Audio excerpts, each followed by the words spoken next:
Bene, eccoci qua, potremmo titolare questa trasmissione Passato, presente e futuro delle spiagge venete in compagnia di Alessandro Berton, che è il presidente di Union Mare Veneto, l'associazione dei gestori delle spiagge.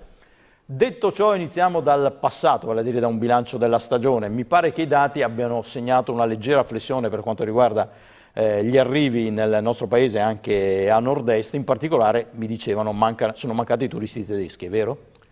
Ma allora, diciamo che la stagione sicuramente non è iniziata benissimo perché il tempo non ci ha agevolato e il mese di maggio è stato sicuramente difficile, poi le cose via via si sono normalizzate e sicuramente quest'anno è stata registrata una leggera flessione. Tutto sommato credo che fosse anche inevitabile, visto che negli ultimi anni insomma, il Veneto è sempre stato in continua crescita e quindi era anche fisiologico che con il ripartire del corto, del medio raggio e quindi con il fatto che certe destinazioni che negli ultimi anni avevano pagato un po' da questo punto di vista, noi registrassimo un piccolo calo, però devo dire che tutto sommato da noi in Veneto ed in particolare nella costa questa flessione è stata veramente marginale, il nostro comparto ha risposto molto meglio di tanti altri, quindi siamo comunque soddisfatti perché l'esito della stagione direi che è comunque positivo.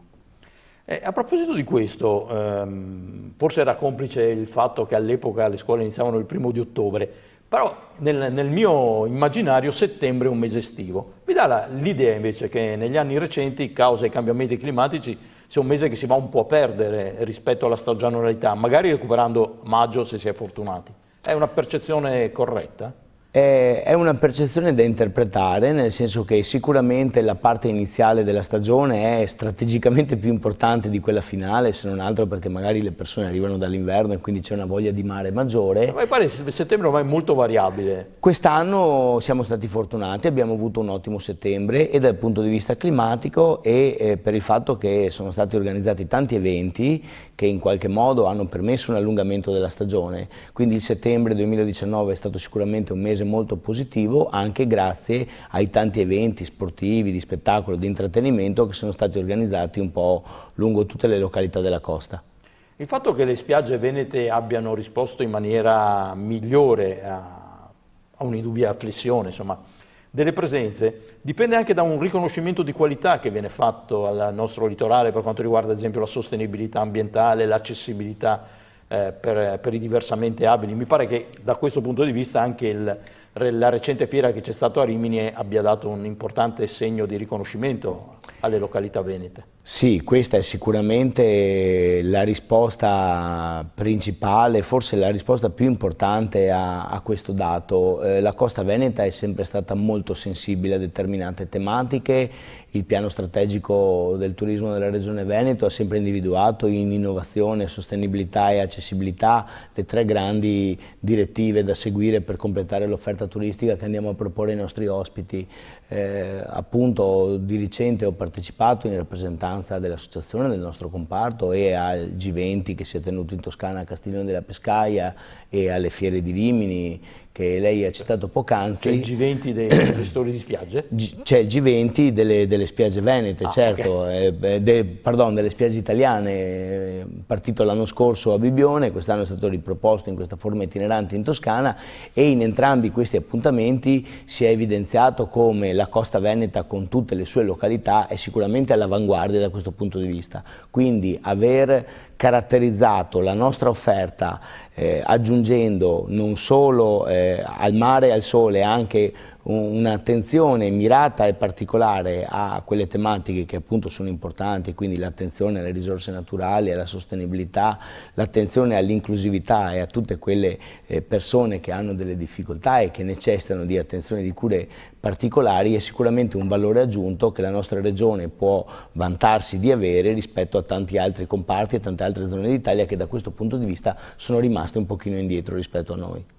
Ecco, perché quando parliamo di accessibilità il pensiero corre facilmente alle persone diversamente abili, ma nel tema dell'accessibilità c'è ad esempio l'attenzione alla terza, alla quarta, alla quinta età, che ormai voglio dire, diventa un mercato interessante. Sì, assolutamente, infatti quando si parla di questi argomenti troppo spesso si confondono le cose, non stiamo parlando di malati ma stiamo parlando di turisti speciali con delle esigenze particolari. Molte delle attenzioni legate ai temi dell'accessibilità sono quelle ad esempio dei turisti senior o sono quelle delle famiglie che hanno dei bimbi, insomma si tratta di sviluppare quella sensibilità che permette a volte veramente con poco di poter dare delle risposte funzionali a quella che sono le esigenze delle persone.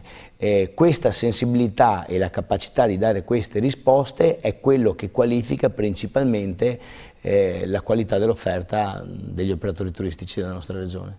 Torniamo un attimo al G20 perché è una cosa curiosa e magari poco conosciuta, ma questi 20 sono 20 località o, per dire, Alessandro Berton rappresentava tutte le spiagge venete? No. Alessandro Berton rappresenta un'associazione importante, molto importante nella nostra regione, assieme a tante altre. Il G20 è un'iniziativa partita l'anno scorso per una brillante intuizione di Bibbione, del suo sindaco Pasqualino Codognotto. Rappresenta le 20 località maggiori d'Italia da un punto di vista di presenze.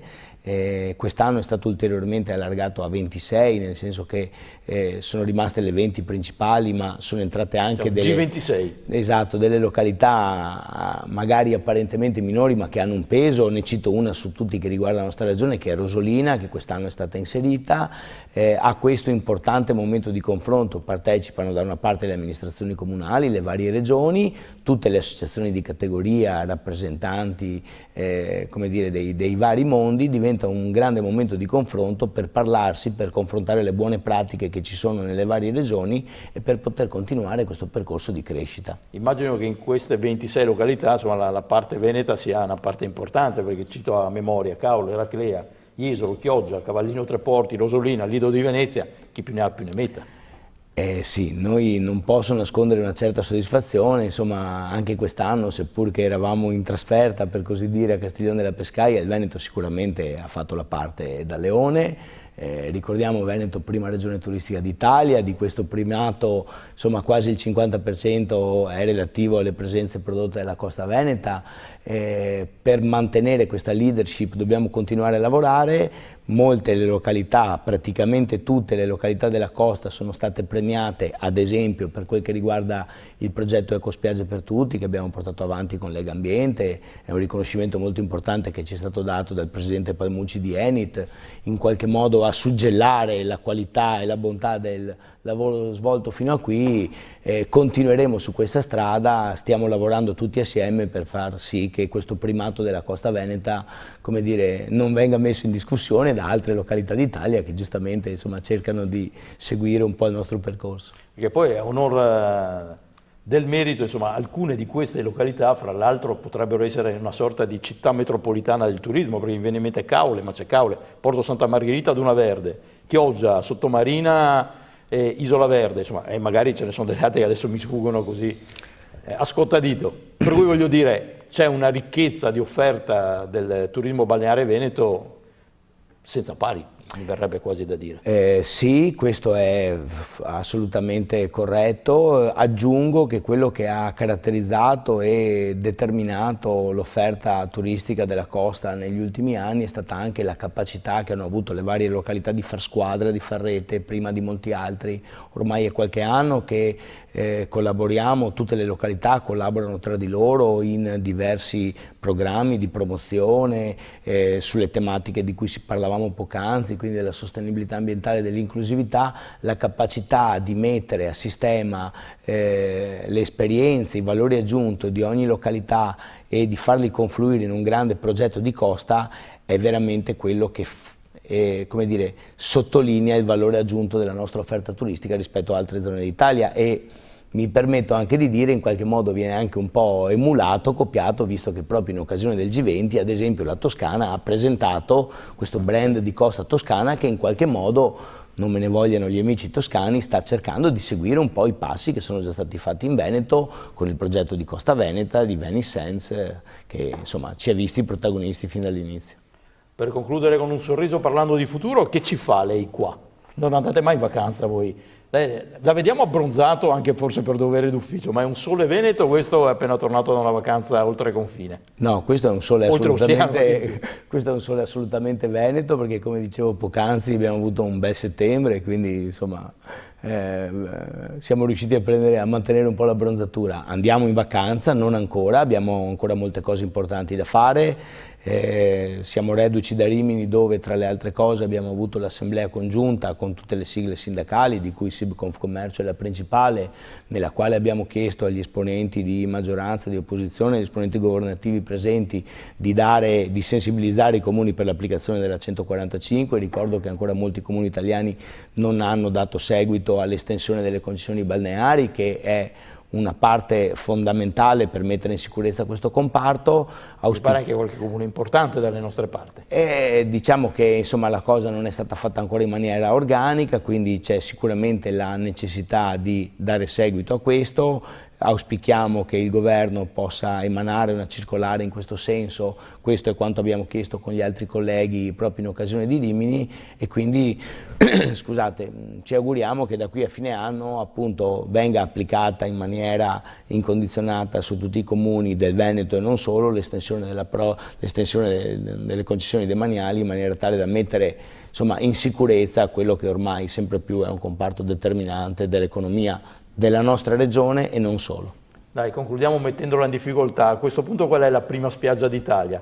Bibbione, Jesolo o Cavallino Treporti? Io non voglio, come dire, svicolare la domanda, no, dati alla mano, rispondo che la prima spiaggia d'Italia è sicuramente la Costa Veneta, dove brillano insomma, tante eccellenze, e quindi Cavallino Treporti, Bibbione, Jesolo, Caorle sono le 4 grandi corazzate della Costa Veneta, ma oltre a queste abbiamo un'offerta veramente che si declina lungo 10 località, quindi la Costa Veneta è il vero fuoriclasse del turismo balneare del sistema Paese Italia.